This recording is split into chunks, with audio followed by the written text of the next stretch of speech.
네, 기술 수업 시작하겠습니다.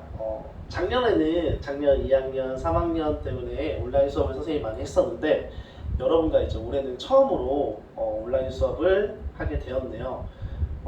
학생들이 앞에 없어요. 그리고 이 환경 자체가 익숙하지 않아서 또 오랜만에 하기 때문에 선생님이 실수를 많이 하겠지만은 그래도 좀 열심히 수업을 들어주셨으면 좋겠습니다.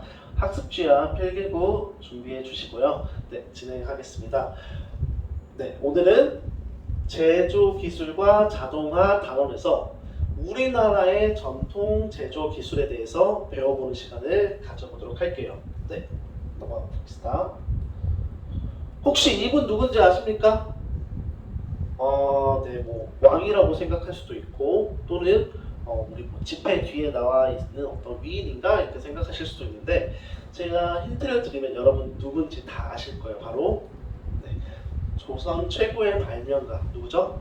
그쵸? 이분은 아십니다. 우리 웬만한 여러분 다 아실 거예요. 바로 영실이형이죠. 네, 그래서 자동으로 시간을 알려주는 물시계인 네, 자경 그리고 비의 양을 재는 비의 측정을 한다. 뭘까요? 바로 측우기 등을 만든 인물로 우리나라의 과학 그리고 기술에 가장 크게 어떻게 영향을 미친 어떤 위인일 수 있을 것 같아요. 그래서 조선 전기는 제가 생각하기에 최고의 발명가 장영실 선생님, 형? 네, 뭐 하여튼 그렇고요. 후기는 제가 생각하기에 우리 정약용 선생님을 이야기를 할 수 있을 것 같아요. 네, 넘어가 봅시다. 그래서 이번 시간에는 우리 조상님들의 지혜가 깃든 전통 제조 기술에 대해서 알아보는 시간을 가져볼 거예요. 네, 이렇게 농기구, 생활용품, 측정기구가 있는데요. 먼저 농기구부터 보도록 할게요. 네, 지금 사진을 보면요, 이 세 분이 같이 힘을 모아서 깜짝이야. 네, 하고 있죠. 바로 이게 뭐냐면 가래가 아니라 네, 가래가 맞아요.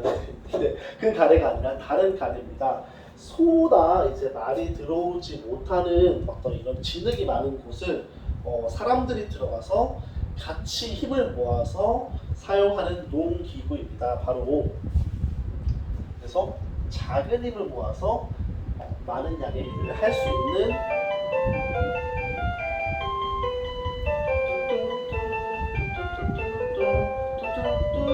가볼게요. 그래서 많은 양의 일을 할 수 있고요. 네, 가래는 우리 잘 모르지만 우리 이 부분은 이건 잘 알아요. 이거 뭐죠?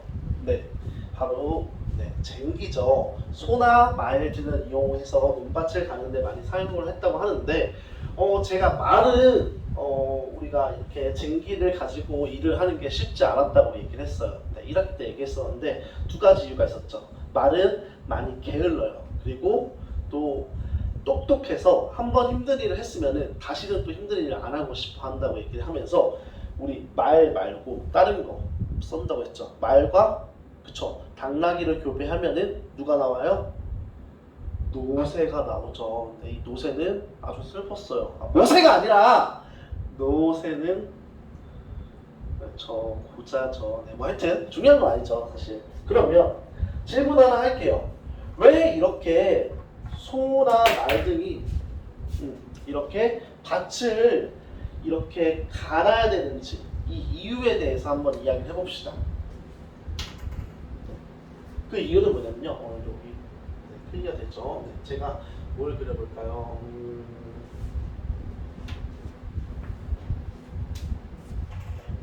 이번에 토마토를 한번 그려볼게요. 네, 누가 봐도 토마토는 아마 사과 같은데. 하여튼 네, 이렇게 우리가 농사를 지으면 이 부분의 뿌리에서요. 뿌리가 이 근처에 있는 흙에 뭘 흡수할까요? 두 가지를 흡수하죠. 네, 먼저 수분을 흡수할 거고요. 그 다음에 영양분을 또 흡수합니다. 이 영양분을 흡수하면서 이 흙 자체에 영양분이 많이 없어져요. 그러면 다음에 다시 이렇게 토마토 농사를 지으려고 하면은 뿌리가 영양분을 많이 흡수를 못해요. 왜냐면 이 영양분은 이미 많이 없어졌으니까. 그렇기 때문에 위에 있는 영양분을 쓴 흙은 다시 밑으로, 그리고 영양분이 별로 없던 흙은 다시 위로 올라가서 이렇게 계속 흙이 영양분이 없던 흙은 다시 내려가서 영양분을 다시 쌓고 밑에 있던 영양분이 많던 흙은 다시 올라가서 우리가 식물을 기르는데 유용하게 쓸 수 있도록 하는 게 바로 우리 쟁기질이라고 합니다. 그래서 이렇게 쟁기까지 알게 됐고, 네, 우리 농업은 별로 많지가 않아요. 그리고 생활력 쪽에 맞춰서 같이 얘기를 해볼게요.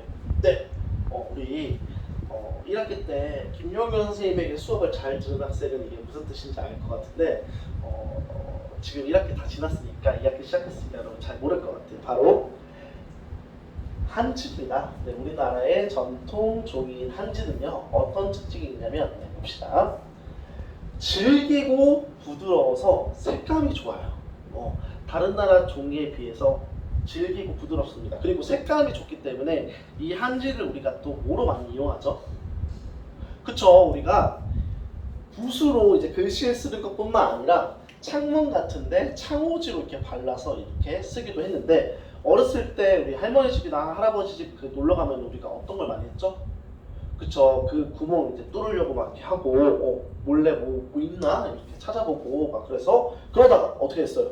네, 그쵸? 네, 할머니한테 엉덩이 맞고 막 그렇죠. 네, 저도 그런 기억이 없어요. 저는 말 잘 들었으니까.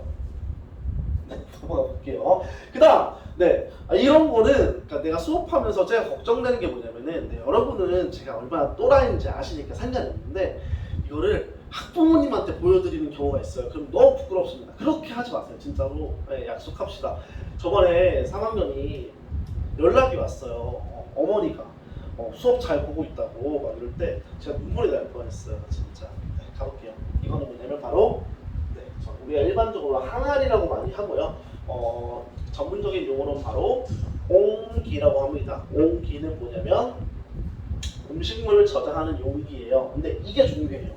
숨 구멍이 있었대요. 무슨 소린가 하고 보니까 옷으로 예를 들어볼게요. 여러분 노스페이스나 뭐 아디다스, 나이키 이런 바람막이 옷을 가지고 있는 친구들이 많을 거예요. 근데 이 바람막이 옷이요 굉장히 가격이 비쌉니다.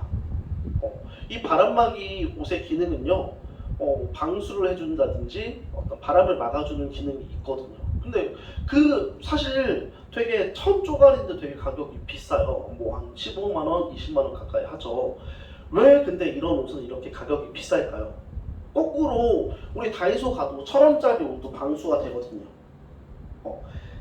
다이소 1,000원짜리 그 우비와 바람막이 20만원짜리 바람막이는요 가장 큰 차이점이 뭐냐면 바로 바람막이는 공기가 드나들 수 있지만 1,000원짜리 우비는 공기가 왔다 갔다 하지 못해요. 그래서 통기성이라고 하는 공기가 왔다 갔다 해야지 우리가 옷을 입어도 시원하기도 하고 또 땀도 잘 안 나고, 그리고 좀 더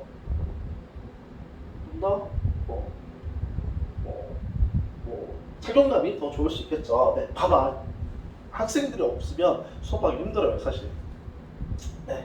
네, 개소리였고요. 김치, 된장 등을 이용한, 또는 김치, 또 간장, 이런 김치, 된장 이런 거 뭐라고 하죠? 바로 발효식품이 발달하게 됐고요. 특징은 아까 얘기했듯이 통기성, 그리고 저장을 많이 할 수 있으니까 저장성이 우수합니다.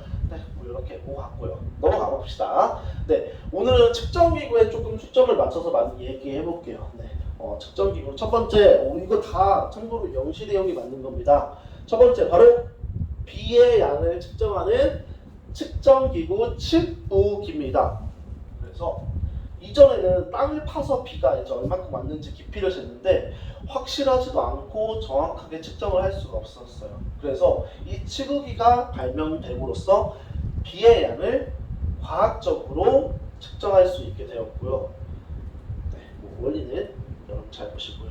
제일 중요한 부분은 뭐냐면 이 측우기가 왜 필요했냐, 굳이 측우기를 썼던 이유, 우리나라 조선시대가 뭘 많이 했었죠? 그쵸? 우리 조선 국가는요 농업사회이기 때문에 비는 농사와 아주 연결이 잘 돼 있잖아요. 그래서 농사를 짓는데 가장 중요한 게 비가 얼마큼 왔는지를 아는 거였어요. 그래서 측우기는 여러분이 생각하는 것보다 훨씬 위대한 발명품이죠. 네, 넘어가 볼게요. 이거는 바로 뭐냐면 물의 흐름을 이용하여 시간을 알려주는 자동 물시계, 바로 자경루입니다.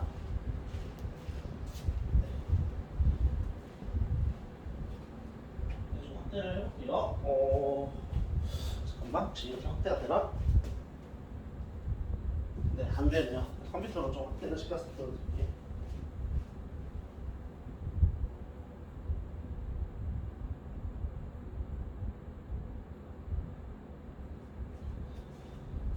네. TV가 크니까 잘 보일게요. 잘 봅시다. 물이 이렇게 똑똑똑똑 떨어집니다. 계속 똑똑똑똑 떨어져요. 그러면 물이 밑으로 내려가고 이 잣대가요. 물이 내려감으로 인해서 어떻게 될까요? 그쵸? 이 잣대가 올라가요. 무슨 힘으로? 물이 물체를 뜨게 하는 힘, 바로 부력으로 인해서 올라갑니다. 그럼 올라가니까 이렇게 쇠구슬을 탁 치죠. 이렇게 있었는데 올라가면서 우리 롤링볼 우리 설계도 그릴 때도 이 지렛대 원리 이용하는 것처럼 탁 치니까 쇠구슬이 또또또또 내려와서 치고 다시 내려와서 치고 종을 이렇게 딱 치면서 매 시간마다 종이 울렸어요. 원리를 조금 이해하시겠죠? 그럼 다시 한번 영상을 통해서 확인해보는 시간을 가져보도록 할게요. 오, 나올 수 있어요. 오, 예!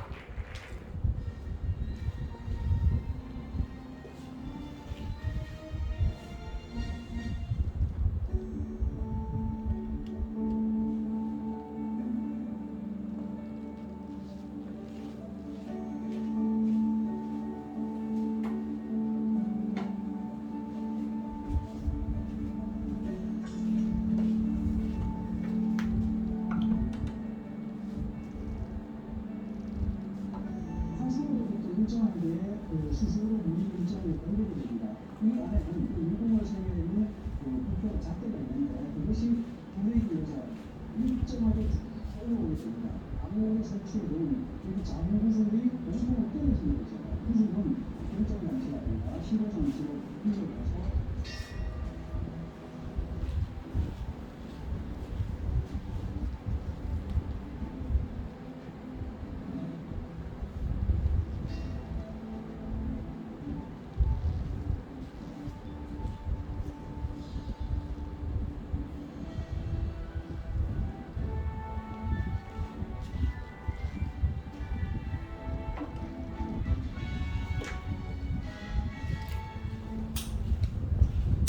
앞에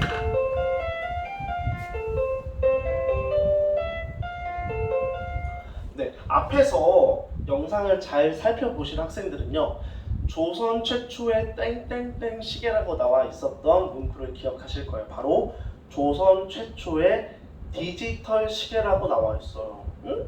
우리가 아는 디지털 시계는 이런 식으로 숫자를 직접 표시해주는 시계가 전자식으로 표시해주는 시계는 디지털 시계라고 알고 있었는데 이거는 전기를 쓰지도 않았는데 왜 디지털 시계라지? 라고 생각을 하고 있는 학생을 위해서 한번 설명을 해봅시다. 디지털 시계의 반대는 뭘까요? 바로 이 아날로그 시계입니다. 이러한 시계를 아날로그 시계라고 하고요. 전기를 통해서 숫자를 보여주는 시계를 바로 디지털 시계라고 합니다. 그러면 이 두 시계의 가장 큰 차이점이 뭐냐면, 집중해서 봅시다. 이 아날로그 시계는요, 다시 아날로그 시계는 우리가 한번 해석을 해야 돼요. 봅시다. 보니까 2와 3 사이에 시침이 있어요. 그렇기 때문에 우리는 2시인 걸 알고요. 그 다음 문침이 2와 3 사이에 있다는 걸 통해서 우리가 대략적으로 지금 2시 11분이라는 걸 분석을 통해서 우리가 알게 됩니다. 하지만 디지털 시계는 그렇지 않죠. 우리가 그냥 이 시계에 나와 있는 숫자를 읽어주시면 돼요. 그럼 이 두 가지 차이점이 뭐냐? 아날로그 방식은요, 우리가 스스로 분석을 해야 돼요. 2와 3 사이에 있기 때문에 2시구나. 그리고 분침이 예를 들어서 5와 6 사이에 있기 때문에 30분, 35분 사이에 있구나라는 걸 우리가 분석을 해야 되는데, 디지털 시계는 그럴 필요가 없죠. 근데 작용론, 우리가 이 시간을 가지고 스스로 분석을 해야 되나요? 아니죠. 매 시간마다 종이 울렸죠. 우리가 저 종소리를 들으면 지금은 1시간이 지났구나라는 걸 알 수 있었기 때문에 바로 디지털 시계인 거예요. 전기를 쓴다고 해서 디지털 시계가 아니라 분석이 필요하면 아날로그 시계, 우리가 따로 생각하지 않고 바로 알아들을 수 있으면 디지털 시계라는 것을 여러분이 알아주셨으면 좋겠습니다. 네, 넘어가 볼게요. 네, 다시 한번 원리를 한번 봅시다. 물이 세 개의 파수, 이곳이 파수인데요. 파수를 거쳐서 수소로 흘러가고요. 이 수소에 차오르는 물이 아까 어떤 힘? 그쵸. 부력에 의해서 이 잣대가 위로 쭉쭉쭉쭉 올라갑니다. 떠오르게 해서 누굴 치죠? 그쵸. 지렛대 원리를 이용해서 쇠구슬이 밑으로 떨어져서 종을 올리게 했고 뭐 북도 올리는 경우가 있었다고 해요. 이렇게 우리가 작용루를 봤고요. 이번에는 선생님이 제일 좋아하는 해시계를 보도록 할게요. 왜 해시계를 좋아하냐면 이렇게 온라인 수업이 앞으로 계속되면 선생님이 실시간 수업도 하겠고, 실시간 수업을 하게 되면 선생님이 여러분에게 뭐도 받을까요? 그쵸. 여러분에게 후원도 받아야 되겠죠. 선생님이 수업을 열심히 준비했으니까. 아니, 장난인데 네, 저 선생님 또 하루에 1,500원이니까 알잖아요. 선생님 가난합니다. 네. 그러면 해시계가 뭐라고 하는지 여러분 만약에 저한테 여러분이 후원을 해줬어요. 그럼 제가 뭘 해야 될까요? 그쵸. 리액션을 해야죠. 근데 제가 이제 몇몇 막 리액션을 찾아보니까 조금 이제 저급하지만 앙기모띠가 있더라고요. 근데 이제 선생님은 교사니까 그런 걸 할 수가 없잖아요. 근데 이 해시계 이름이 바로 뭐냐면 앙부일부예요. 그래서 여러분 뭐 앙기모찌 뭐 이런 것처럼 저는 여러분이 예를 들어서 황창우님 별풍선 100개 앙부일부 뭐 이런 식으로 할 수 있겠죠. 네. 돈 버는 게 어렵습니다, 여러분. 네. 하여튼 앙부일부는 뭐냐? 솥 모양의 해시계고요. 네, 괜찮습니다. 네. 원리는 태양의 움직임에 따라 봅시다. 그림자에 뭐가 달라지냐면 여러분 그림자에 여러분 위치가 달라지는 거는 이해하기 쉬운데요. 또 뭐가 달라지냐면 크기가 달라져요. 길이와 크기가 달라요. 이제 크기죠. 길이와 위치가 달라져요. 그래서 이 위치가 달라지는 걸로는 시간을 알 수 있고요. 잘 봅시다. 길이가 달라지는 걸 뭘 알 수 있냐? 여러분 여름과 겨울에는요 해가 다르게 떠요. 어떻게 다르게 뜨죠? 여름에는 이렇게 위로 떠요. 완만하게 위로 이렇게 뜨는데 겨울에는 어떻게 뜨냐? 이렇게 낮게 뜹니다. 높고 낮게 떠요. 그러면 낮게 뜨는 게 그림자가 길게 보일까요? 높게 뜨는 게 그림자가 길게 보일까요? 그쵸? 낮게 떠야지 비스듬히 와서 그림자를 길게 해주겠죠. 그래서 그림자가 길면 겨울이고 짧으면 여름이라는 걸 이용해서 길이 차이로 인해서 시간뿐만 아니라 계절, 절기도 알 수 있게 했습니다. 그래서 세로서는 시간, 가로서는 절기라고 하고요. 여러분 지금 선생님이 말하는 걸로는 조금 부족할 수도 있으니까 또 영상을 보면서 한번 가보도록 할게요. 잘 나와.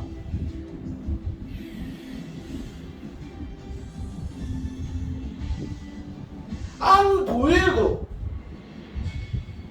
흉묵한 숫달비 모양의 시계로 하늘을 우러르는 가마솥 모양과 같다 하여 이름 붙여진 앙부일구. 앙부일구의 구조는 시침, 시방면, 계절순으로 이루어져 있는데 시침은 해 그림자를 만드는 둥근 송곳 모양의 시계바늘이고 시방면은 해 그림자를 읽을 수 있는 인품이 스며진 오목한 바닥면을 말합니다. 눈금은 15분 간격으로 그어져 있고 아침 6시에서 저녁 6시까지 해가 떠 있는 동안의 시간을 표시했는데요. 계절선엔 동지에서 하지로 이르는 24절기를 알 수 있는 13개의 위선이 새겨져 있는데요. 그림자가 제일 긴 동지선을 가장 바깥에 그려 네, 그림자가 길면 동지고요. 가장 짧은 하지선 짧으면 하지예요. 네. 해 그림자를 통해 24절기와 시간을 알 수 있게 했습니다. 무엇보다 앙부일구는 대중을 위해 디자인된 시계라는 점에서 가치가 남다른데 백성들이 시간을 볼 수 있도록 대로에 설치했을 뿐만 아니라 눈금 위에 각 시를 상기하는 12지신의 동물을 그려넣어 글을 모르는 사람도 시간을 확인할 수 있게 했습니다. 이처럼 조선시대의 대표적 배시계인 안구일구에는 선조들의 지혜는 물론이요 백성들의 편의를 헤아린 왕실의 배려가 담겨 있는 발명품이라 할 수 있습니다.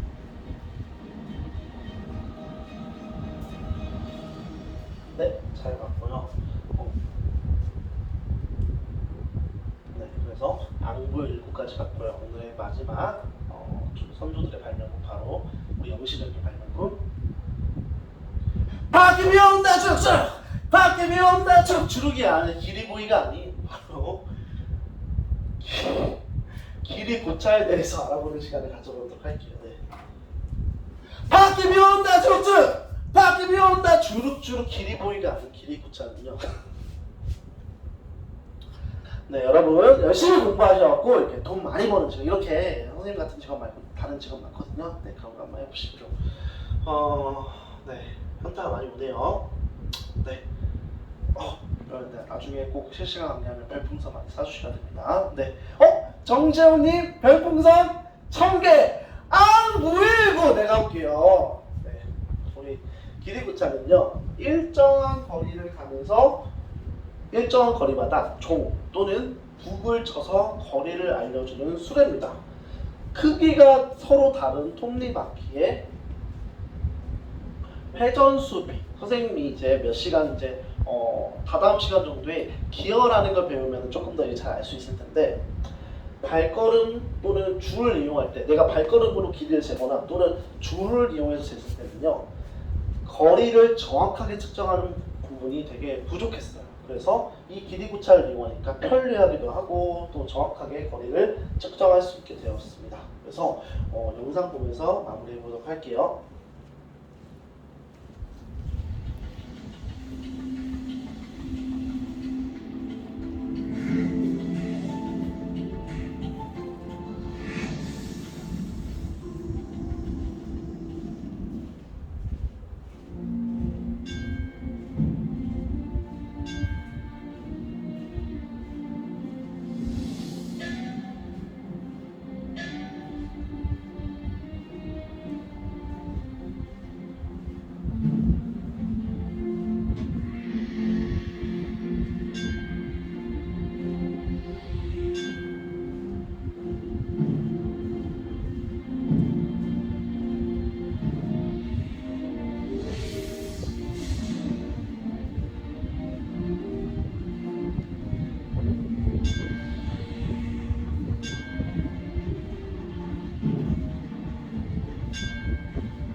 대한 영상까지 봤습니다. 네. 요 빠기기 온다 저쩌 길이 보이 넌 길이 보이지 않아 길이 고차 길의 거리를 알 수 있지. 요 마이크로폰 책 라인 몬스터 기술파 네 이었고요. 네 그럼 먹고 사는 게 다시 힘듭니다. 네. 네 오늘 수업 여기까지 하고요. 네, 구독과 좋아요 눌러주시고 오늘 수업은 여기까지